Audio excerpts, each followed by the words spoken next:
Assalamu alaikum, and welcome to another episode of the Ummah Times, where we try to help decolonize minds. And today we have two special guests, Brother Faizan and Brother Anis. Brother Anis has been involved in street Dawah and university campus Dawah for over 8 years, and has been involved with Dawah in the youth projects as well here in Canada. We also have Brother Faizan, who has also been involved in Dawah, both in Pakistan and here in Canada for over 10 years. And the topic for today, connected to our guest background, is Dawah in the West. But I have a feeling that the discussion will go into not only about Dawah in the West, but in the North, South, and East as well. Welcome, brothers. Assalamu alaikum. Walaikum assalam, guys. How are you guys doing? Alhamdulillah. Well, before we get into the thick of things, we want to just, for the benefit of the viewers, we want to get to know both you a little more. So I'm going to start off with you, Brother Anis. If you can tell me a little bit about, where you grew up, how did, when did Islam play a prominent role in your life, and how that your whole Islamic activism, how that got started. If you can kind of share that. Yeah, inshallah. So my background's a little mixed. My dad is from India. My mom is from Pakistan. I was born in Saudi Arabia, which, as you know, does not give citizenship for being born there. So, and I moved to Canada when I was quite young. So I'm kind of from all over the place. I don't really have a specific heritage that I try to tie myself to. And I moved to Canada when I was 6. I've been here pretty much since then, on and off. I went back to Saudi for a while and then came back. So I've lived in both the Muslim world and here. And in terms of Islam, like my parents were both quite politically active themselves as well, Islamically. So there was a big culture of Islam in the house. But when it got to around, like university time, I started to realize that I didn't really have my own kind of Islamic identity, whether it was an ideological identity or a political identity or anything, right? My own thoughts weren't really consistent, and my own actions weren't really consistent with even that which my parents had given me. So that was quite a challenge, and I started exposing myself to a lot of arguments against Islam. So I got into a lot of the atheist arguments. I spent quite a bit of time, more than most people do, I think, considering the Christian arguments, which is surprising even to me at this point. But I got into a lot of that. And slowly, through discovering very, very good people, I was able to get back into the Islamic kind of mindset. And a lot of that had to do with, I'm not going to say I ever stopped being Muslim or something like that, alhamdulillah. But it was me not taking anything for granted. It was me recognizing, okay, I need to go back to the basics. Why do I know Islam is true? Why do I know Allah exists? Why do I know the Quran is from Allah?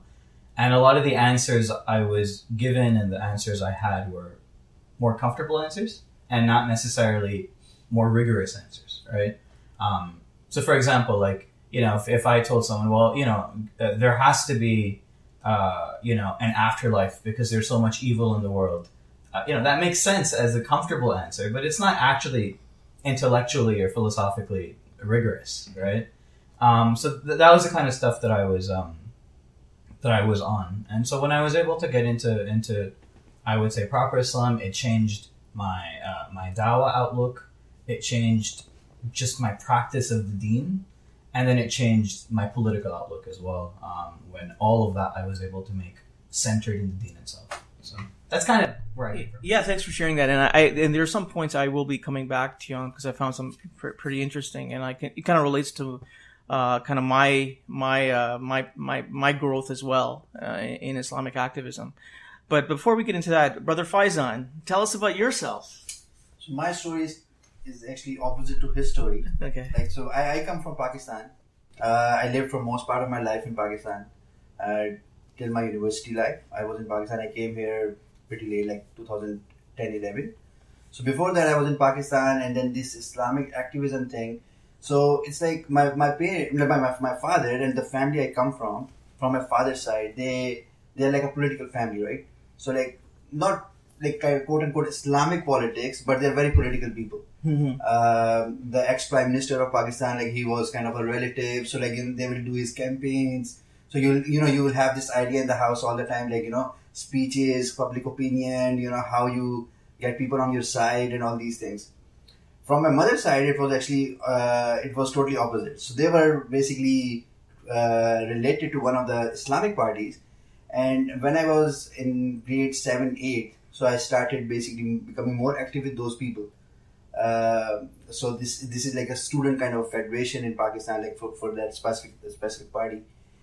And then I was with them. Then I would go to their centers, we would basically like their cultural halakas, and then you would go for talks. Like I used to attend Dr. Israr's lectures and all these things.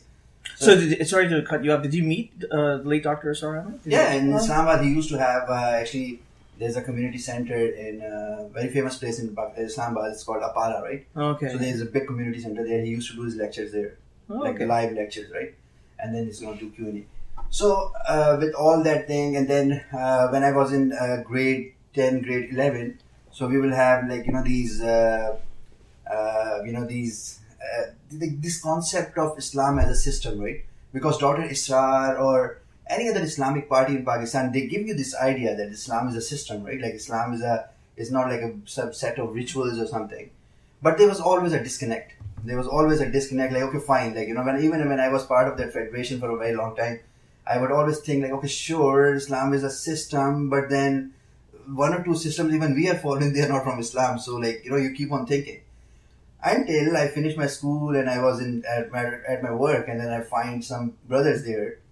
And they gave me this idea, like, that everything is from Islam.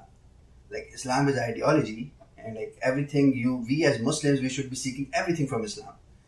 Rather than we pick and choose, the book has everything. You just don't take part of it. You just take all of it, right? I got that idea, and then that was kind of basically a game changer. Then this is like, you can say 2007 onwards. 7, 8, 9, I was in Pakistan, very active in this kind of Dawah. Then I came here as a student. So my initial period here was very struggling. So I was disconnected with any kind of Dawah. Mm-hmm. So I had to go to school. I have to pay my fee after every 4 months. I have to pay like $8,000. So I have to basically make sure like everything is in place. But once the school was over, and then I kind of got connected back to it. And then eventually, I think when I got married, my wife was also a convert. So I got that idea, okay, we need to do so much for these people. So that's like, I think, a decent summary of how my Islamic activism career stands. Yeah, well, thanks for, Jazakallah khair for sharing that. You have, both of you brothers come from, varying backgrounds, but what is the glue is basically the truth of Islam that you saw and how it needs to be implemented in our own lives and society as well, because it makes total sense. So we're going to get right into the topic now. And the topic today is Dawah in the West. And one of the questions I wanted to kind of pose to everyone here is, what do you think is some of the hurdles of doing Dawah in the West? Projecting Islam to both Muslims and non-Muslims, because obviously Muslims have also been influenced by secularism as well, living in the West. And now, it's safe to say that the whole world is now secularized. If anyone wants to kind of add or comment on that or share your views, go ahead. I mean, so I think the biggest thing I've noticed personally is that,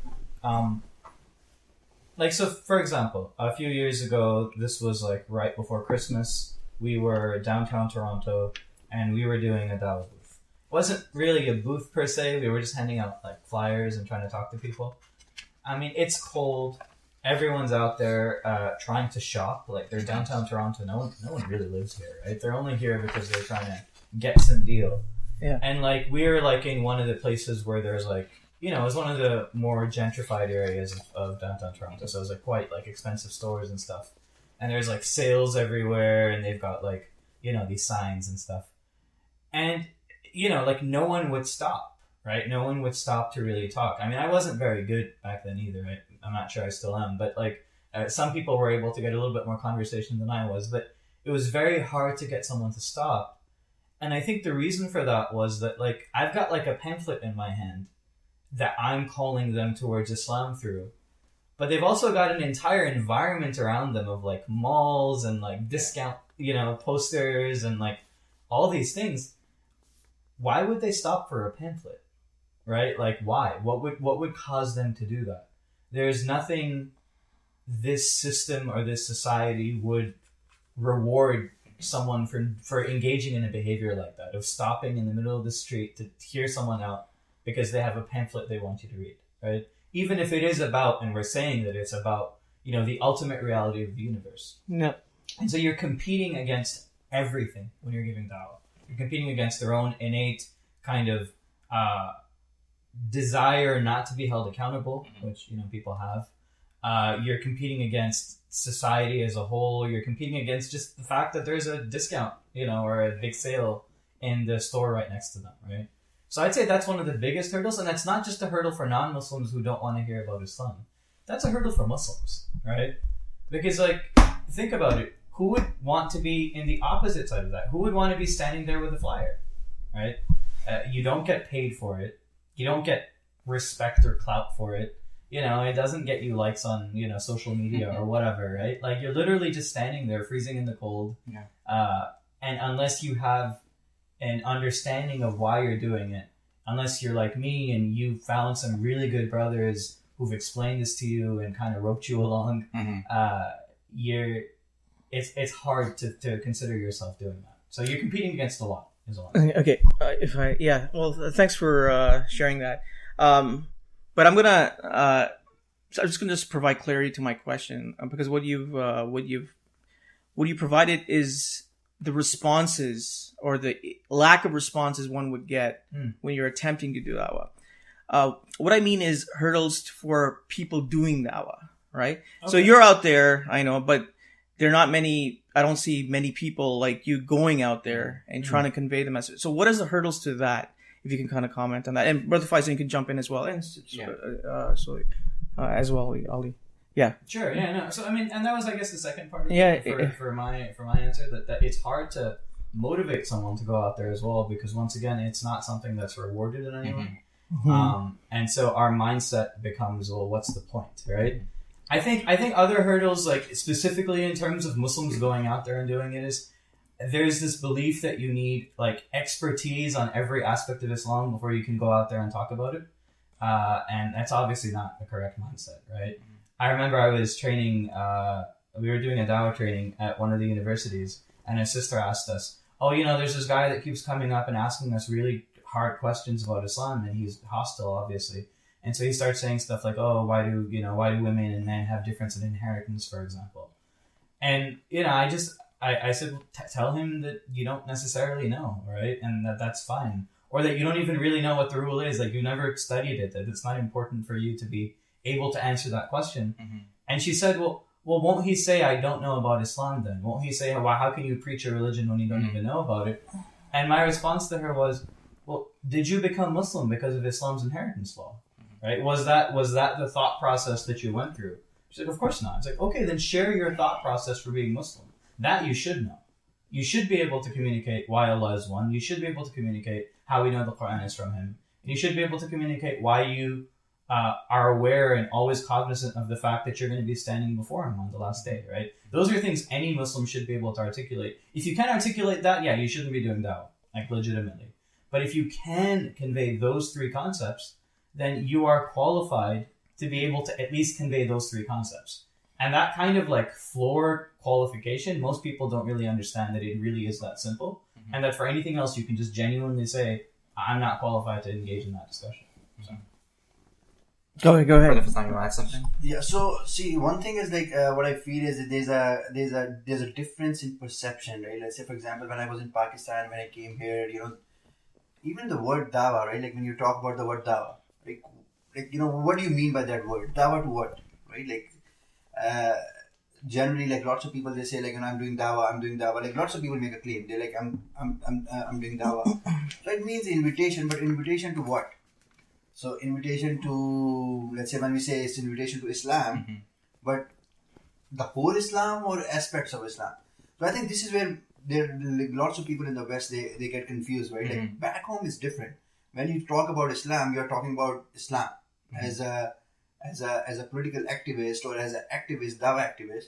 You're talking about Islam as a not as a a religion or something. We're talking about Islam as an ideology, right?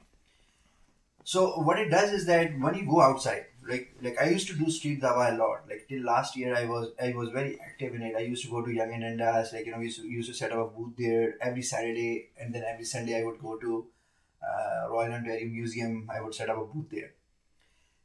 So what happens is that one of the challenges, other than knowing what Dawah is, what is the hukam about it? Like why are we doing it? Like what is the motivation? Just because I don't know, somehow we ended up in Canada and we ended up living among so many non-Muslims, and we realized that we have to do it, or it was something that was obligated on us. Like we have to do it, we have to carry the message of Islam, and we have no choice, right? The second thing that I feel is that, of course, lots of people, like myself too, right? I did not come to Canada to spread Islam, right? I came here as an economic migrant. So that's a big hurdle, right? So basically now if you go to any, let's say, same person like me who came here as an international student, he did his degree, now he got his citizenship, he's doing a good job. You're telling him that, go and stand in minus 35 in Young and Dundas and do Dawah. Like, it doesn't fit, right? The guy came here to make money. Like, he came to enjoy a better lifestyle. He did not come here to do Dawah, right? So now you have to have that motivation. You have to have, need to know, what does Islam say about it? And that should be your motivation. The third thing is, like, when we use, I think it's very common, like in everything, every other aspect too, that when we are using styles and means which are not very, very Islamic, right? So you would try. So let's say, for example, if we are doing it in a certain way, which we do not see Prophet ﷺ doing it in a way, or Sahaba doing any action, right? So what we feel is that after a time, you will lose the motivation, lose the interest in it, right?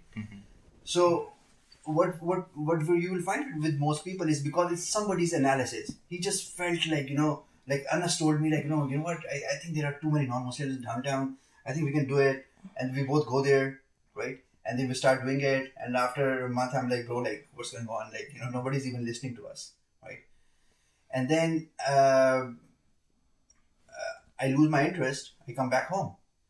And the other guy, like, he is still motivated because that was his idea. It's not my idea. As opposed to if we both went there thinking that this is what Prophet ﷺ did, right? So that is never going to expire, right? Like that is something that is going to stand with you all the time until you lose that thing.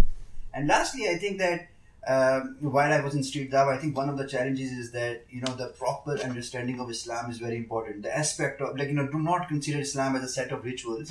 Because when you are standing at the Younger Nandas and you're presenting Islam as an alternate to Christianity or Judaism, it's not going to work. Like, because like my wife, she was a Sikh before she became a Muslim.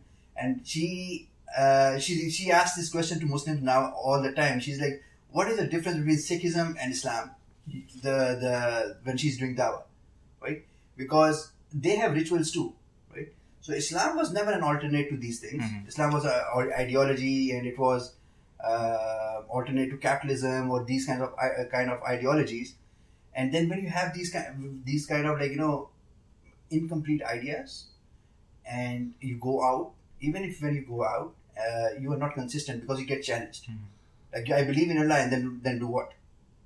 Okay, fine, I believe in Allah. Then what, right? So that's like another thing, I mean, kind of like, I think you both brothers, touched upon great points. Kind of going back to you, and as in the beginning of the conversation, you mentioned, you were basically trying to distribute flyers in core downtown, and no one's really paying attention to you. They're just kind of passing by. They're so busy, doing shopping and whatnot around Christmas time, right? Don't you think, you have this societal onslaught, right? Of consumerism, attached obviously hand in hand with capitalism, right? But it's the medium, because he's talking about, from Islamic perspective, how we ought to carry out the Dawah, at the same time, from your perspective, you're looking at the medium, right? Because you are in a society, which is, completely run by capitalism and feeding on consumerism, and you basically standing there, trying to compete with that onslaught, societal pressure, just by handing out the flyers and trying to, stop and, initiate a conversation with somebody so you can, present them what Islam is all about, right? Don't you think also the medium that matters, right? Because that's probably not a medium which has any roots in Islamic Orthodox tradition. And going back to Fazan's perspective, we're trying to connect both sides. That what exactly is Islam, right? Where are we really calling them towards? If we're calling them towards some certain aspects of Islam, that means there's no difference between Islam, the way we're presenting it, and secularism, because we presenting them with this secularized version of Islam, where we tell them, okay, you know what, you should not believe in Jesus, you should believe in Allah as your God, right? And you should pray 5 times. The typical 5 pillars, and that's about it. At the same time, the tenets, the structures, the societal formation of Islam is nowhere to be found on a planetary scale, right? Yeah. And we're calling them towards something which does not exist, right? It's intangible. There's no tangible Islam anywhere, right? So we are actually presenting them. We're not actually giving them a solution. We're actually making them more confused, right? We are adding more chaos to the existing almost 1.82 billion Muslims. I know it's a mouthful, but it's an excellent question, and I think so. Your point about the medium is interesting, but I think maybe I'm misunderstanding it, but I maybe what I'm saying may answer that. That this is not like we are. If we are a da'i, you have your strengths and your weaknesses and everything. But as a matter of aqidah, that the best da'i of all time in the history of the universe was Rasulullah sallallahu alaihi wasallam. So if we take that as a benchmark, Rasulullah sallallahu alaihi wasallam in Mecca, 13 years. How many people embraced Islam? 70, 80? Less than 100. Less than 100, right? The best da'i of all time could not, Allah did not allow him to get more than 100 people to embrace Islam. So, and he was obviously using the best mediums, the best strategies, was centering himself in the Islamic ideology, and was not doing anything alien to it, but that was his level of success, right? In that time. Now, of course, that's not how we judge Meccan time, right? It's not a numbers game. Rasulullah sallallahu alaihi wasallam at the same time had built a strong group of individuals who were committed to the completeness of his message, which is where I'll get to your second portion of your question. He had established, Dawah links to various tribes in the Arabian Peninsula, and at the end of that time had actually gotten an entire society to agree to embrace Islam as a complete way of life, which was the society of Yathrib. And then we look at the 10 years of Medina. And within those 10 years, I believe in the last Hajj, there was like 100,000 people that came with Rasulullah sallallahu alaihi wasallam. So having something tangible to call people to, which is what Rasulullah sallallahu alaihi wasallam had once he had been able to establish the state of Medina, is a game changer. It's always going to be a game changer. And the amount of people that are willing to think through the clutter of whether it's like Meccan idols or whether it's like, Fairview Mall discounts, whichever it is, and they're both idols, right? There's always going to be very few people who are that concerned about the truth, right? And we know that from the example of Rasulullah sallallahu alaihi wasallam. So I don't know if it's the medium. I think it's just what it goes to show is that if anyone believes that the obligation that Brother Faizan was talking about, the obligation to convey Islam, is satisfied through street dawah, or satisfied through handing out pamphlets, or starting one-on-one conversations, then, as someone who's engaged in street dawah and believes in it, you are mistaken, right? You have not conveyed Islam by doing that, or you have not fulfilled your obligation to convey Islam to do that. Because we don't see that the community of the first believers were just engaged in doing that. Yes, they called people to Islam, their family, other people, their friends. It happened. Abu Bakr called many people to Islam. Many of the Sahaba did that. We see that. but it was not all that was going on, right? They were still engaging in an intellectual, political, and full out ideological assault on the Qurayshi systems of oppression, right? So what I'll say about the second thing, and just because you asked this, I don't need to interrupt you, is that in terms of what are we calling people to when Islam doesn't materially exist, it's the same situation as Rasulullah Sallallahu Alaihi Wasallam when he was calling the Sahaba, right? Islam did not materially exist at that time, but he was able to call them. The way you call to secularism in Islam is by not getting them to believe that Islam is a complete ideology that has systems that we should be committed to restoring. If someone is going out there and doing that, then I will agree with you that they're calling someone to a secularized version of Islam. But if the concept that you are getting across, not just necessarily in the one street dawah conversation, but even in that conversation, if you are able to get them to understand that obedience to God means just that, obedience in every single aspect of life, including our collective matters, even if we can't physically, materially manifest it, then I don't believe that the charge of calling secularism would apply to somebody like that. So, I think to some extent I do agree with you, and where I disagree, and I think where we diverge in terms of perspective is that, what I was trying to talk about was the style, the methodology itself of carrying the dawah, right? When Prophet Sallallahu Alaihi Wasallam, was carrying dawah in Makkah, right, for the first, 7 to 10 years, right? He had a handful of Sahaba who basically, converted to and actually submitted to Allah Subhanahu wa Taala, right? Absolutely. But the target audience, right? We're talking about changing. He basically challenged the Qurayshi society as whole, not as individuals, right? And the way he targeted the society was basically not an effort exerted towards converting individuals who had no positions, right? In the society, right? They were primarily the tribal leaders, the elites, the people who had some say. Other people who actually, converted to Islam, with the slave status, right? They were basically, I call them a byproduct of his call. Okay? So I think that would, because the way we're doing right now, Dawah, I believe personally, to be of a missionary style, and we have no history of this in almost 1400 years. The way we're doing it right now, right? Because we are basically applying the reality, right, onto ourselves, onto our dawah efforts, and that's how we're going out and basically, standing on the streets, for example, and try to deliver the message or pamphlets or whatever, right?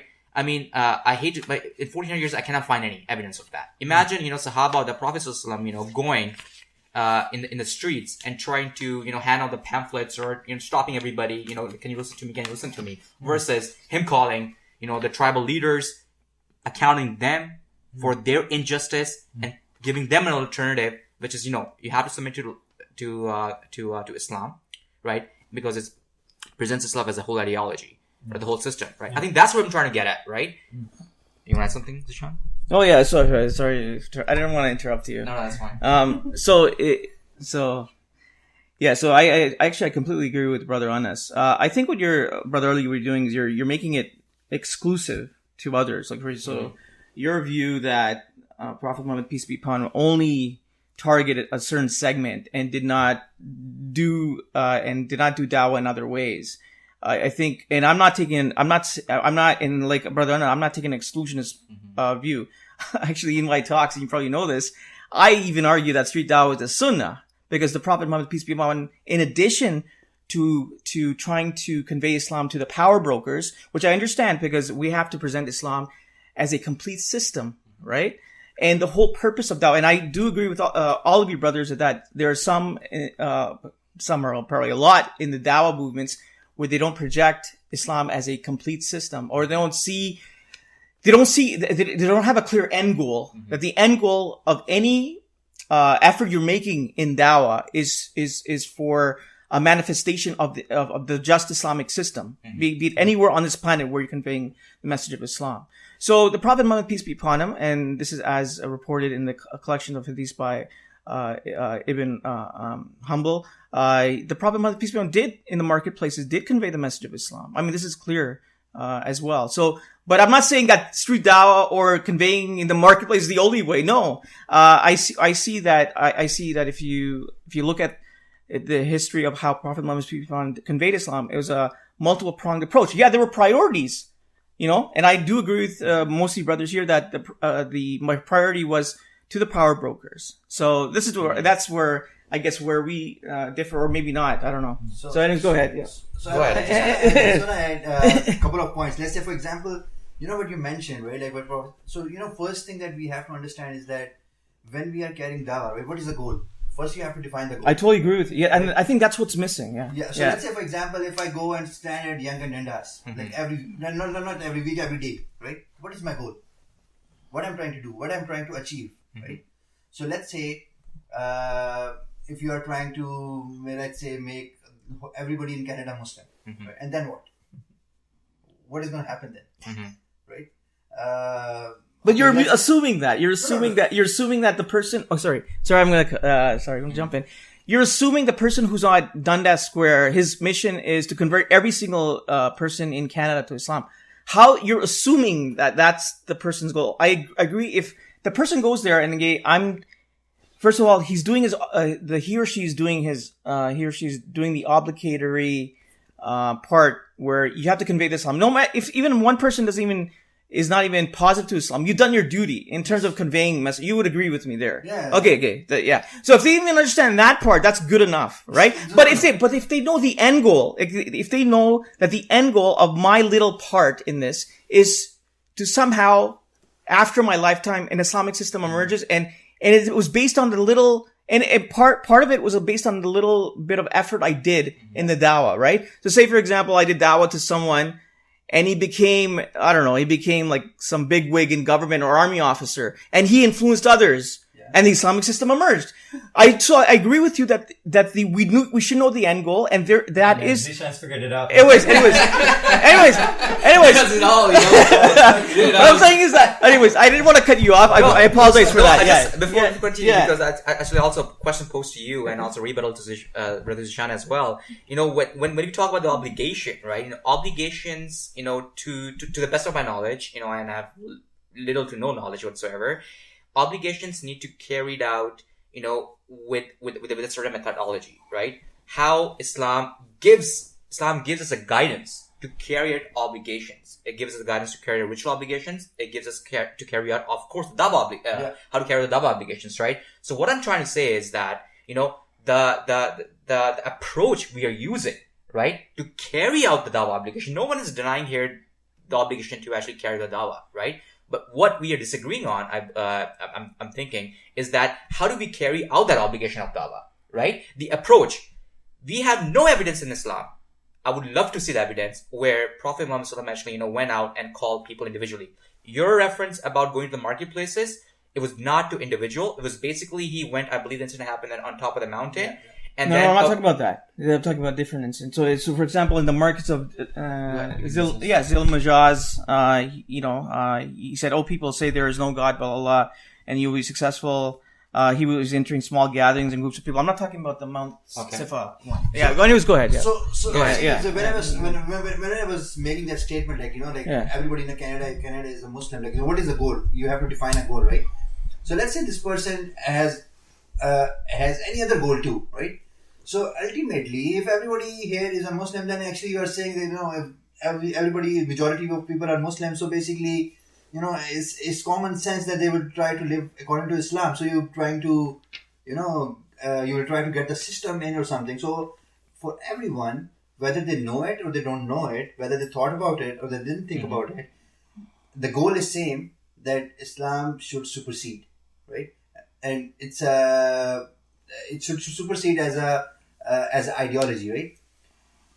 Now, when we go back to Makkah, right? Why we need to go back to Makkah is because Prophet ﷺ was in Makkah and there was no Islamic state there. There was no Darul Islam, right? So he created one. So we go back to Makkah, and what we see is he performed certain actions to basically achieve that goal, right? So let's say, for example, he did A, B, and C, right?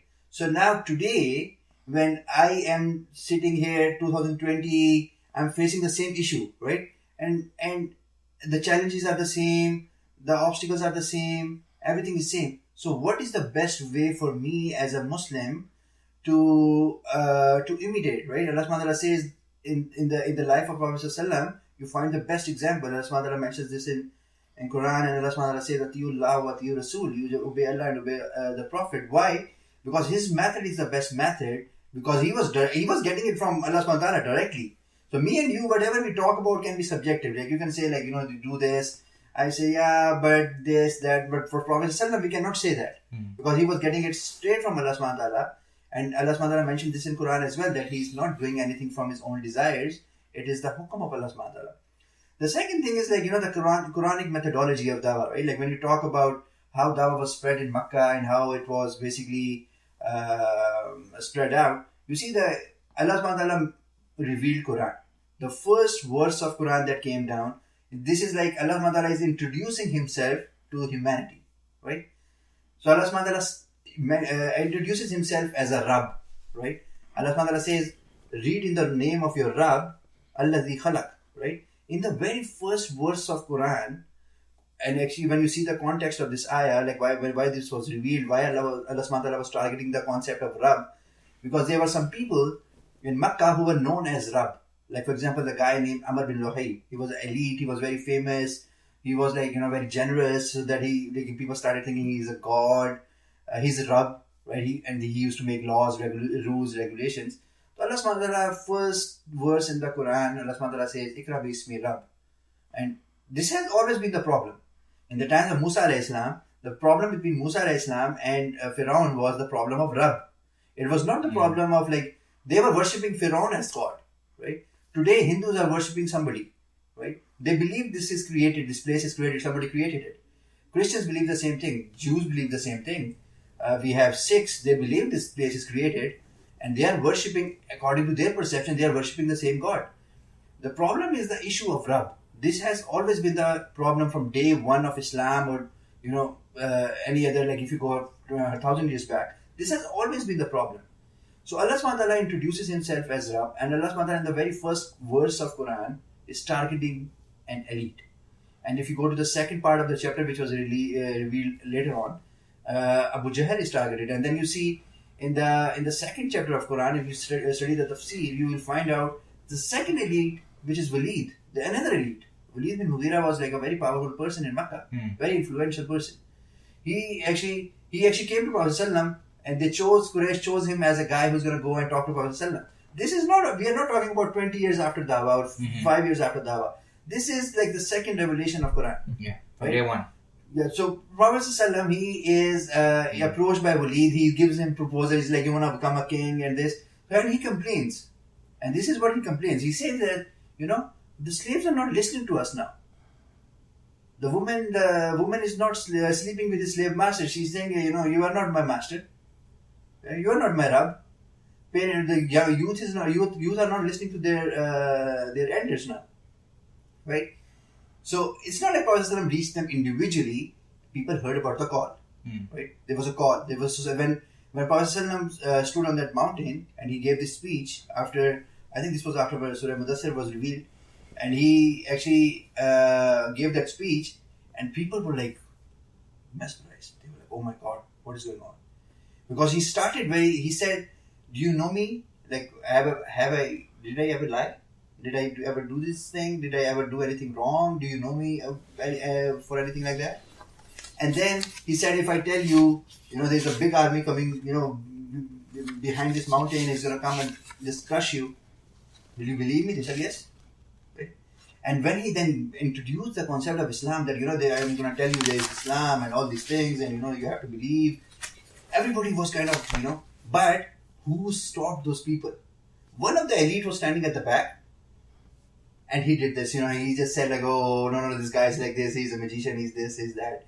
So people got, so this is why the dawah has to be, the dawah from day one of Islam was very focused towards targeting the elites, targeting the systems, and even you will find lots of issues addressed in the Makkah Dawah. Yeah. They were not fixed in Makkah, right? So this is like, when we say like, today there is no Islam, and we are living, let's say, in Canada, and let's say, for example, goal is not to establish like, something in Canada, but you see the thing is that the task, the sunnah of Prophet ﷺ is that you give society the solutions from Islam. Yeah. So Prophet ﷺ was criticizing their economic system. The the part of Surah Rum was revealed in Makkah. Yeah.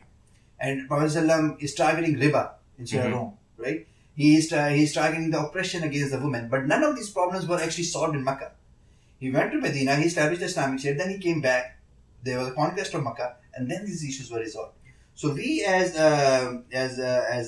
Muslims today in the West, what we must do is like we should present solutions exclusively from Islam.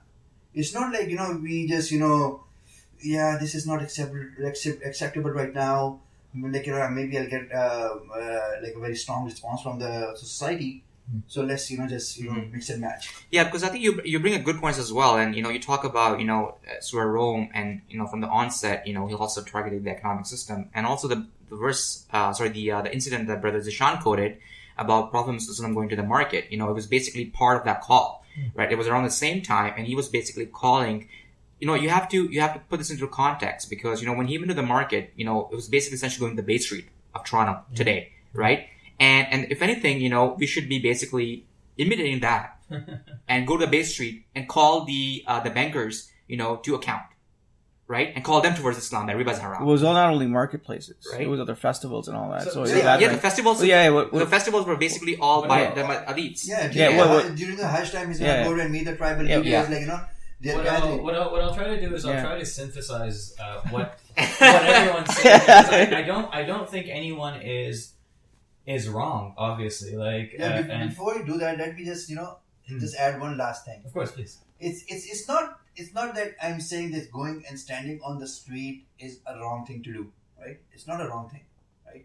That person he's a sinful person because he's doing.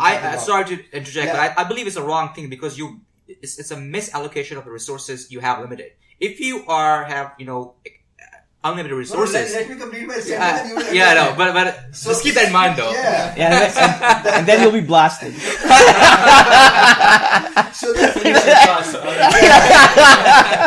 wrong intellectually that is. I hope so.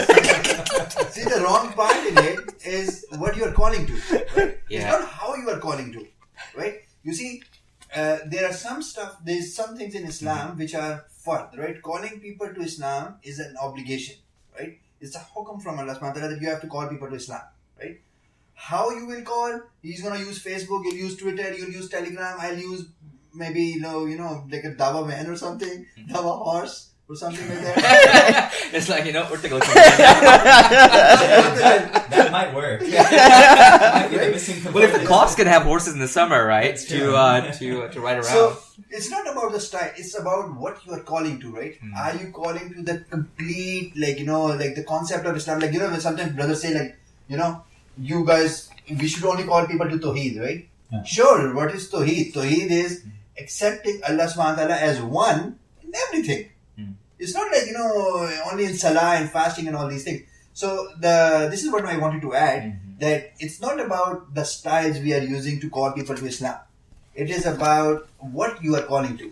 Are you calling to the complete package? You are selling the whole thing, or you're just selling tires and a handbrake or something. There's no steering there. Yeah. So I'll say, and once again, reiterating what Brother Faizan is saying, but also kind of synthesizing your critique, which I think is a valid one, right? And I agree with Brother Faizan that if you look at, sorry, Brother Zishan, I don't know why I called you. I'm getting confused. If you look at a lot of modern Dawah and a lot of modern Dawah organizations, so there's Dawah as in that kid who just wants to go on the street and call people to Islam. Like the kid who wants to go on Reddit and argue about Muslims, or in my time, go on IMDb message boards for The Message or one of those movies and argue with people there. We all did that. We all got involved in that. And I think that's a sign of health, right? The fact that young people want to go out there and convey Islam through booths, through, messages, through whatever, through Facebook, like, I'm never going to criticize that. I believe that is very much a sign of health in our community, right?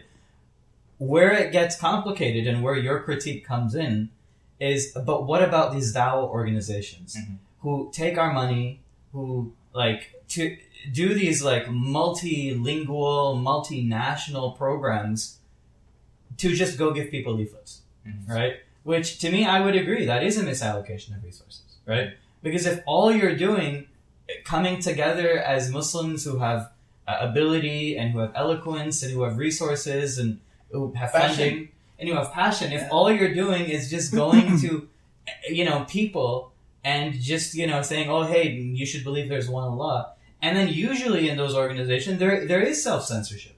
There is that idea of, okay, I shouldn't call to the complete system of Islam, right? But, so there should definitely be a critique of that in terms of misallocation of resources. And I'll tie that into 2 points, right? The first point, once again, going back to the seerah, Rasulullah ﷺ himself, I mean, yes, he did go to the marketplace. Yes, he did send Ibn Mas'ud to recite Quran to everybody in Mecca, not just the elite. He just went and recited Quran in front of the Kaaba, right? May Allah be pleased with him. And so you do see that while he himself may not have targeted individuals that weren't elites, that weren't chiefs, because he had a priority, which was the political struggle, right? And that's what's missing in our Dawah organizations. You do see that he commanded people to convey Islam to individual people. Abu Dharr al-Ghifari was sent back to his tribe to get his tribe to accept Islam, right? The Muslims who were sent to Abyssinia, by the time they came back, they had 80 converts with them, right? And so these were people who, I don't think there's any evidence directly that Rasulullah ﷺ commanded them to convert these 80 people. But part of their existence as a community was talking to individuals about Islam.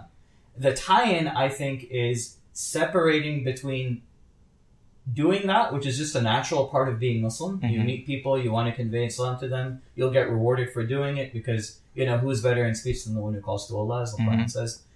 It is a small part of your obligation. I think the real issue is, okay, so you've got all this energy, you've got all these young guys that are on their booths, you've got people who are willing to talk to someone. These are things that any movement would need. Any movement will need booths. Any movement will need pamphlets. Any movement will need people who are willing to go out there and talk to people, regardless of whether you're just calling to a very secularized version of Tawheed, which isn't Tawheed. Or if you're calling to, the resumption of, Islamic systems in Muslim lands. You will need that. My point is, where is that energy being channeled? And that is something that the leadership needs to be held accountable to. That, okay, I am doing street dawah, but my goal can't be, and I hate to riff on something you said, but my goal can't be that maybe I speak to somebody who might be a general, you know what I mean? That's No, that wasn't my goal. I didn't say that was my goal. I'm saying it's, I'm riffing, that's why. But my goal can't... Let the brother explain himself. my goal has to be that, okay, I am doing this. I am doing street dawah. But as part of my life, am I involved with the essential political struggle going on in the Muslim world to restore the Islamic way of life to the Muslim lands? Am I attached to it intellectually? Am I attached to it socially? And most importantly, and this is the one that gets least talked about, especially in Dawah organizations, am I attached to it structurally? Do I organize my efforts, around that kind of work in a very structured fashion? And if I don't do that, then no amount of street dawah is going to absolve me of my obligation to do that. So one of the things that he mentioned is actually very interesting. He mentioned Abu Dharr al-Ghifari, right? And it's actually, sometimes people say like, if you want Islam, just go back. Like, why are you staying here? Go back where though? Go back to, let's say they say like, just do it in Pakistan. Like there's so many Muslims here, right? So from Abu Dharr al-Ghifari's story, it's very interesting, right? Because you get so many lessons from it. One of the lessons is that Prophet ﷺ was in Mecca and he was doing a very secret dawah, right? He came there first of all, how did he come there? He did not come there because somebody did not approach him. He came there because he heard about it. Yeah. Somebody told him, there's a guy, he's saying I'm a prophet, and like he's like, okay, this is interesting. So he came there. Then he came to Makkah, and it took him so many days. And Ali bin Abi Talib, he actually made sure that he's a trustworthy guy, and then he introduced him to Prophet ﷺ. And when he became Muslim, Prophet ﷺ told him, just go back, and when you hear about my success, come and join me. And this is exactly what happened. He went there. But it's not like when he went back, he was doing the dawah there. He was carrying dawah there. But again, the point is not how you do the dawah. The point is dawah to what? Yeah. So we have to define dawah to what. Like that what part is very important. So you do not take aspects of Islam. So like, he was mentioning like these big organizations doing dawah and, saying, we are using like, method from prophetic method or all these things. But the thing is that when they draw a line, they say like, okay, fine, I'm going to do this 1, 2, 3, but that's it. In Islam, we do not take these things like that. Mm-hmm. When something is a fard, it's a fard. It's an obligation. Everybody has to do it. You cannot say, brother, this is a project, you go make dawah shirts and I'm going to go make like, I'm going to do the video and audio thing. It's not like that. These are mubah. These are mubah things, right? You can basically pick and choose which one you want to do. But dawah to the complete Islam is an obligation on everybody, every single Muslim. Mm-hmm. When you call somebody to Islam, you call to the complete package of Islam. Don't just, restrict it to like, your perspective of Tawheed or, like, I'm just gonna, when people convert here, when my wife converted, so people just told her, first few months, just keep focus on prayers and fasting and this. And like, when you go back to Sirah again, like, there are so many important points, like, Hunain. Mm-hmm. When the Battle of Hunain happened right after the conquest of Makkah, not even 2 weeks. Right after. So, this perspective today, like, that, so right now his Aqidah is weak. Like, he might not even pray proper Salah. Prophet ﷺ took every single person who basically, after the conquest of Makkah, who accepted Islam, with him to the Battle of Hunain. Right? He could have said, like, you know what? You guys are weak right now. Mm-hmm. So just stay, right? Because when they were called to Islam and when they submitted to Islam. So Islam means submission. Submission to what? Not parts of it, completely. Actually, Allah SWT mentions in Surah Al-Baqarah that, Allah SWT criticizes the previous nations that they would do this, like they would take part of the text and leave the part. Mm-hmm. So we should not do that. Like, when we are calling for Islam, we should be very vocal, like, what I'm calling for. It's like the system of Islam, which has rituals, of course. Mm-hmm. Rituals, economics, politics, it has social system, Mm-hmm. it gives you education system, it solves all your problems. Yeah. This is what we tell Christians. Yeah. That, the Bible is not going to solve your issues, Islam will, right? But now to your points about new Muslims, actually, this is a funny story. Not part of the fight. There's no fight. I'm kidding. Yeah, no gloves on. We love each other, and this is an important discussion, so I'm not making light of it. Yeah. But what I'm saying is that there's I don't know the authenticity of the story, but there's the story of the new Muslim who got Jannah without a single act of worship, which was that he was on a battlefield, he heard about Islam, he believed in it, Mm-hmm.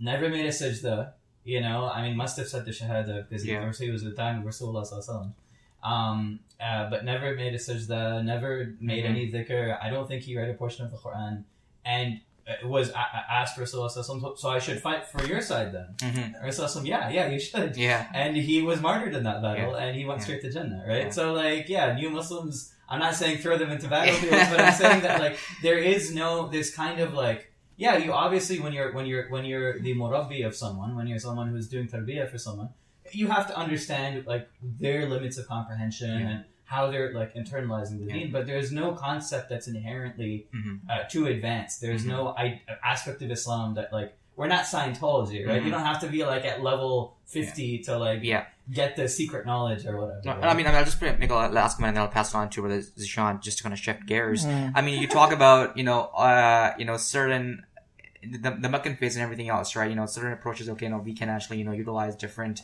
styles or, different approaches to carry out that obligation of dawah. But you also have to keep in mind when we are talking about the context here, and the approaches, the society where the Prophet ﷺ, lived, and the era, the whole society, right?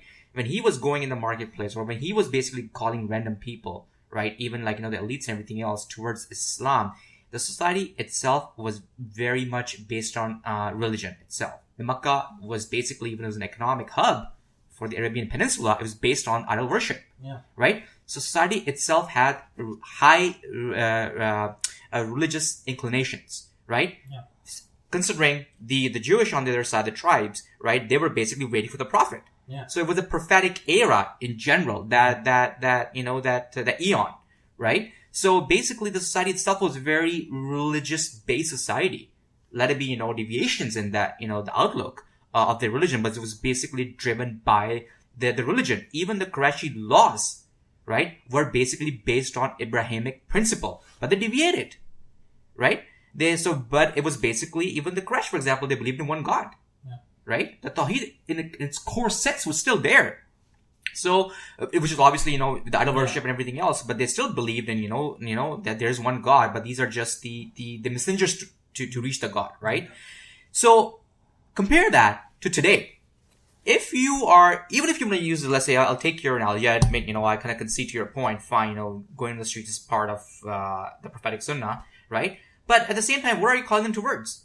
Right? Going back to your point, and second of all, basically, what are you fighting against? The onslaught. You talk about the consumers and capitalism. You're not presenting the Islam in such a way which can tackle, which can create that friction between them. You need to present them with something which is going to stop them from, going into the store, into a retail store, and, buy that next shirt. But you're not giving them that, right? Basically, they are on, that's for them, it's an aphrodisiac. Right? Go and shop. Consumerism, right? Capitalism, right? But you're not presenting them anything else. They are far off from spirituality.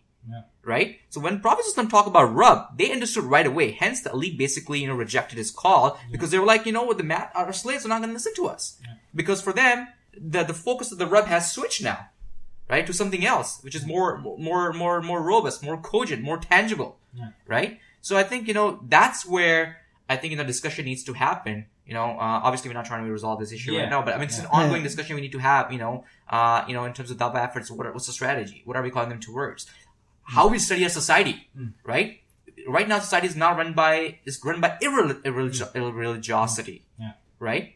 With all the isms, right? So obviously, the approach will be a little bit different. You have to really present Islam as a complete comprehensive, and probably, that obviously derives the comprehension from the very Aqidah, from the concept of Rabb. But at the same time, I think that probably has to, be presented comprehensively, as Brother Chan said, not compartmentalized. Oh, you're not a perennialist view of Islam or anything like that. So the good news for what you're saying, Brother Ali, is that in the minds of the young people, as they start in Dawah, they want to do what you're talking about, right? They like any Muslim, I've had conversations with very kind of more advanced students of knowledge, and they're giving these very convoluted understandings of why Islam is actually secular, or Islam is actually this because some weird interpretation of the Charter of Medina or something like that, right? And then I'll turn to the person in the room who's least likely to pray, and I'll be like, okay, you tell me, if it's a society that's run by in Islam, are we a secular society? Do we just let a non-Muslim ideology be equal to Islam? And they'd be like, no, of course not. Right? The average Muslim knows that you have to actually be trained against it, right? And so my point is, the friction, it is very much felt by the troops of Dawah, right? The troops of Dawah are your young guys that are just, I'm not talking about street Dawah here, that go out there and just want to convey the message. They're willing to take on capitalism. They're willing to take on, liberalism and feminism and any other ism that contradicts the Islamic narrative. They are ready for the heat. They're not ready. They are trained against it by Dawah leadership. Dawah leadership is what tells them, hey, don't talk about the controversial issues. Call them to Tawheed. As if Tawheed is not controversial. Yeah. Right? Yeah. How do you decontroversialize Tawheed? Tawheed is is the liberation of man from the rule of man Yeah. to the obedience to the Creator. There's no way to not controversialize it. So what I'll end on is the idea that the people who are actually like the troops of Dawah, they're ready, man. They're ready for the fight, right? They're ready to like, coordinate with Occupy Wall Street and like harass the banks. Coordinate, I mean tactically, obviously not ideologically. They're ready to like, they're ready for that complete message. It's their leadership that should be telling them that, hey, it's great that you're doing that, but me as maybe the general, right? Your troops. I mean, your troops are the people who dig the trenches. Yeah. They're the people who sit there with their little, weapons and they just wait, right? Yeah. Those guys are good. It's your generals that need to be taught and they need to be teaching that, look, this is good. I'm glad you're willing to do this, but you also need to be concerned about what's going on in the Ummah. You also need to be conveying Islam holistically. Yeah. And as a final point, I'll say that street dawah in itself is not actually the method of dawah, holistically. And I mean, I'm sure I've mentioned that, but I'll clarify. I said explicitly. The method of dawah in Islam is to call the elite of a particular society to embrace Islam, to establish Islam there, and then for that state to make as its foreign policy the idea of conveying Islam, through dawah and jihad. That is the methodology of dawah in Islam. And as an ummah, until we have built a society that is willing to commit its foreign policy to that, no amount of street dawah is going to absolve us of the obligation of dawah. So dawah is a very specific thing in Islam. And we need to be part of that effort, and that is our has to be our top priority. Having said that, it is still a good thing that young people are willing to go on the street and give pamphlets. Yeah, I'll just pass it on to you. This last point, it kind of circle back to, even with the Dawah organizations, we still have to talk to the elites within Dawah organizations, right? Yes. So it also goes back to elites. Yes. So there's a very just relevant to his point. Actually, what he mentioned about dawah to the elites, right? It's like, we, even in the same structure, like the structure we are part of, we are not talking we do not have the reach to the elites of the same dawah organizations. So we cannot even account them, or we cannot even say like, how are you saying this is Islamic or non-Islamic or something? In fact, they've created the same protections around themselves that capitalists create around accountability towards themselves. They will sue you for defamation. They will, I'm not saying that they would. I mean, they wouldn't. But legally, structurally, they structure themselves where they have all those tools available to them that a CEO would, if he's being held accountable for being an unjust person, or if a tyrant would. Jazakallah khair, everyone. We are running out of time, but I just want to end it off with something. So I came across a paper that was published by a secular university in Pakistan, but in the Islamiyat department by University of Peshawar. It's called The Methodology of the Prophet in Calling to Allah. Now, in this paper, interestingly, as everyone mentioned, the priority was on giving dawah to the power brokers. But the paper also did mention that the call was generally to society as well. And the Prophet Muhammad, there were some incidents which, surprisingly, he did convey Islam to individuals as well. But this was the conclusion of the paper. So this is the conclusion statement, which I believe everyone would agree on, and the Dawah organization should kind of put it part of their goals.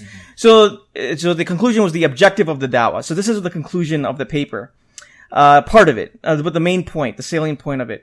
So the objective and method of Prophet Muhammad's Dawah in Makkah remains a topic of much speculation and confusion among some Muslims. Many individuals, groups, and movements claim to follow the method outlined by the Prophet Muhammad, peace be upon him, delivering the dawah. But when asked for details, the explanation of specific goals remain ambiguous and confusing. Some claim that the Prophet Muhammad, peace be upon him, did not target the establishment of the Islamic State, and it just happened to materialize on its own. The entity that implements Islam in its entirety was established without expending systematic efforts towards the establishment. Through careful and extensive examination of the dawah before and after the hijrah, the evidence overwhelmingly points up to the fact that the Prophet Muhammad, peace be upon him, was working to establish Islam as a political entity that would possess the authority to govern and administer the relationships and affairs of the society according to Islam. So I'll end it with that. I believe we will have, inshallah, we'll have a part 2 on this, because this is an ongoing, very important discussion. Thank you everyone for listening in. Assalamu alaikum.